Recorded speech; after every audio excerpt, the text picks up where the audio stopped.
नमस्कार, मैं प्रियंका। आप देख रहे हैं 4 PM। क्या प्रधानमंत्री नरेंद्र मोदी 19 दिसंबर को इस्तीफा देने के लिए मजबूर हो जाएंगे? आखिर क्यों पीएम मोदी के इस्तीफे की चर्चा जोरों पर है और आखिर क्यों भारतीय जनता पार्टी ने अपने सभी सांसदों को 19 दिसंबर को सदन में लाइन हाजिर कर दिया है?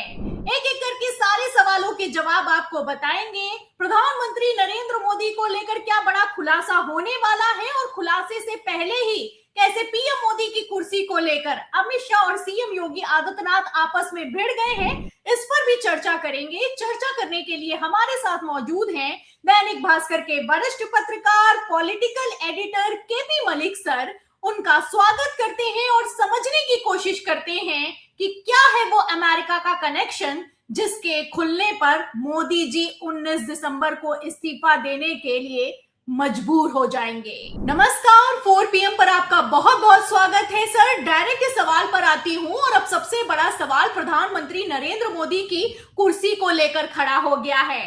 आपने हमारे चैनल से बातचीत के दौरान पहले ही खुलासा कर दिया था कि अगर राष्ट्रीय अध्यक्ष बदला तो मोदी जी के भी कुर्सी जाने की नौबत आ सकती है। तो क्या फिलहाल अब वही कुछ होता हुआ नजर आ रहा है?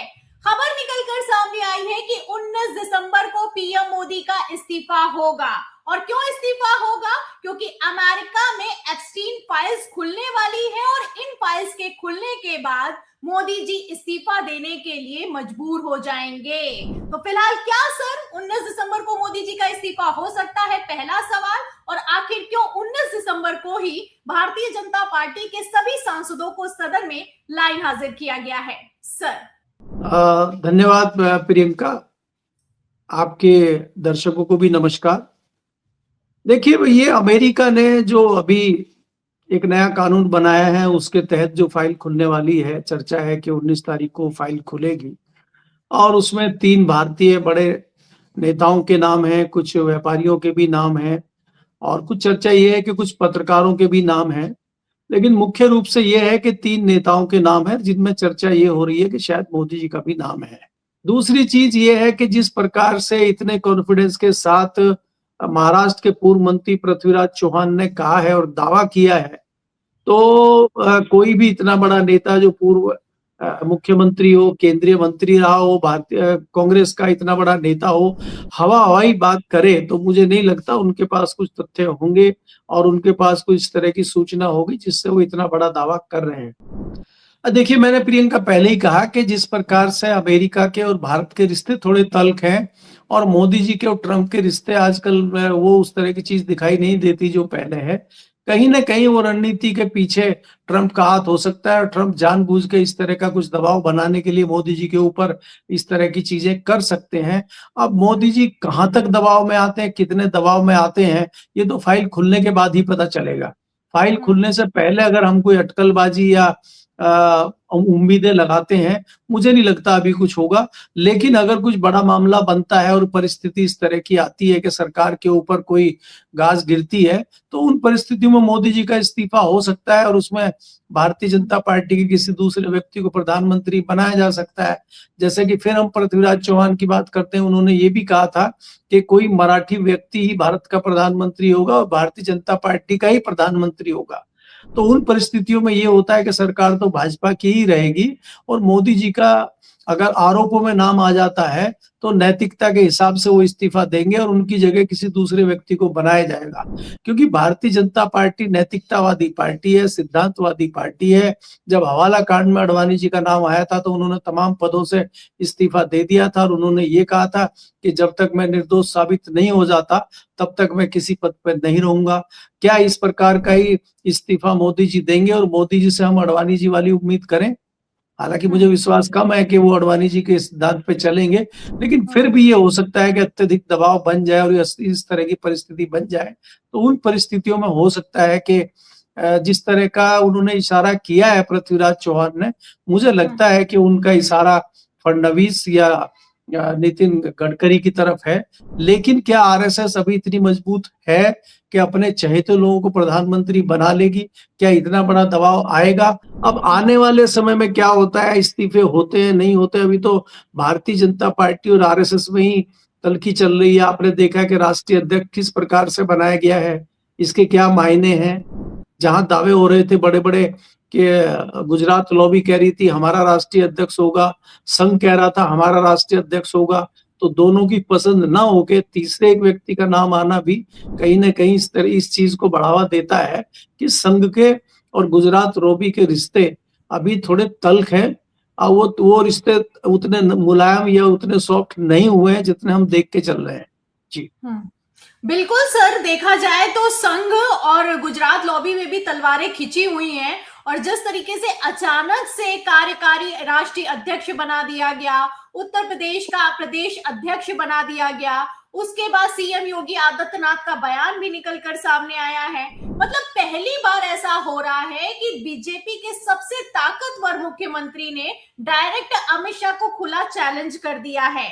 आपने देखा सर किस तरीके से अमित शाह ने राहुल गांधी के ठीक सामने चुनाव आयोग को डिफेंड किया और सदन में तो गाली गलौज की नौबत तक आ गई। फिलहाल सर जिस तरीके से अमित शाह चुनाव आयोग को डिफेंड कर रहे हैं, ऐसे हालातों में जो योगी आदित्यनाथ का बयान निकलकर सामने आया है, इसको आप किस तरीके से देखते हैं?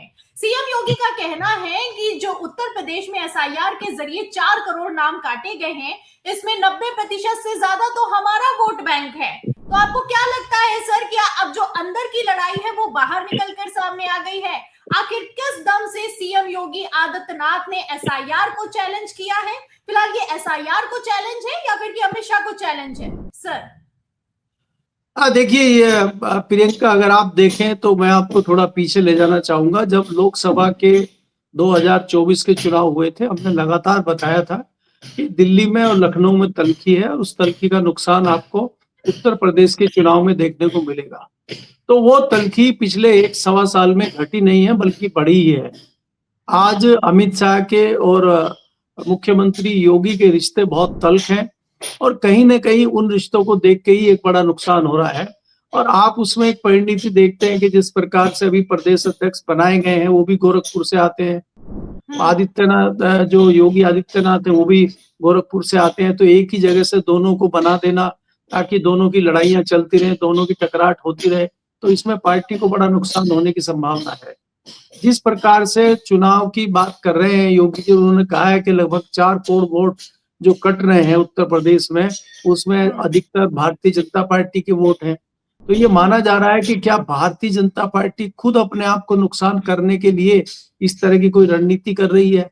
और दिल्ली के गलियारों में चर्चा है, इसका कोई तथ्य तो नहीं है लेकिन चर्चाएं हैं, शगुफे चल रहे हैं कि क्या अमित शाह योगी को निपटाने के लिए पार्टी को भी जो है सूली पे चढ़ाने को तैयार है। क्या कोई ऐसा निर्णय केंद्र से लिया जा रहा है कि अगर भारतीय जनता पार्टी उत्तर प्रदेश में हारती भी है तो हार जाए लेकिन इसमें योगी जी भी निपट जाए?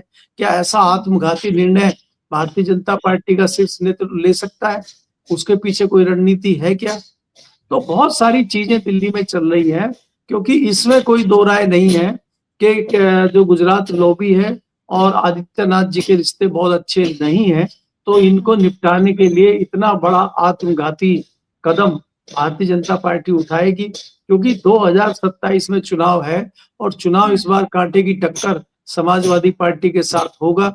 बिल्कुल सर, नुकसान तो होने वाला है और कितना तगड़ा ये नुकसान होने वाला है, क्योंकि अमित शाह के प्लान के तहत जिस तरीके से चुनाव आयोग ने उत्तर प्रदेश में एक्शन लिया, उस एक्शन के बाद सीएम योगी आदित्यनाथ ने खुले मन से अमित शाह को चैलेंज कर दिया। ये अपने आप में कोई छोटी बात नहीं है। फिलहाल एप्स्टीन फाइल्स की चर्चा हो रही है और इन फाइल्स से प्रधानमंत्री नरेंद्र मोदी का नाम जुड़ रहा है। दावा ये किया जा रहा है कि कई वीडियो निकलकर सामने आएंगे और मोदी जी दबाव में आने वाले हैं। फिलहाल मोदी जी किसी के दबाव में नहीं आते और नैतिकता के आधार पर मोदी जी इस्तीफा दे दें, ऐसा होना तो मुश्किल दिखाई देता है। बहुत बहुत शुक्रिया सर, आपने हमें समय दिया, हमारे साथ बातचीत की, हमारे सवालों के जवाब दिए। बहुत बहुत धन्यवाद आपका। तो सुना आपने, ये थे हमारे साथ दैनिक भास्कर के वरिष्ठ पत्रकार, political editor KP Malik sir. उन्होंने हमारे चैनल से बातचीत के दौरान बड़ा खुलासा किया है कि प्रधानमंत्री नरेंद्र मोदी पर 19 दिसंबर को बड़ा तगड़ा दबाव बनने वाला है। इतना तगड़ा दबाव बनने वाला है कि 19 दिसंबर को भारतीय जनता पार्टी के सभी सांसदों को सदन में लाइन हाजिर कर दिया गया है। फिलहाल दावा तो किया जा रहा है कि मोदी जी इस्तीफा दे सकते हैं। अब मोदी जी इस्तीफा देंगे या फिर कि नहीं देंगे, और क्या मोदी के इस्तीफा देने से पहले ही अमित शाह और सीएम योगी आदित्यनाथ में कुर्सी की मार शुरू हो गई है। इन सभी सवालों के जवाब में, पूरी रिपोर्ट पर, पूरी चर्चा पर जो भी आपकी राय है हमें कमेंट बॉक्स में जरूर लिखें। वीडियो को ज्यादा से ज्यादा शेयर करें। फिर मिलती हूँ अगली खबर के साथ, अगली चर्चा के साथ। तब तक के लिए धन्यवाद।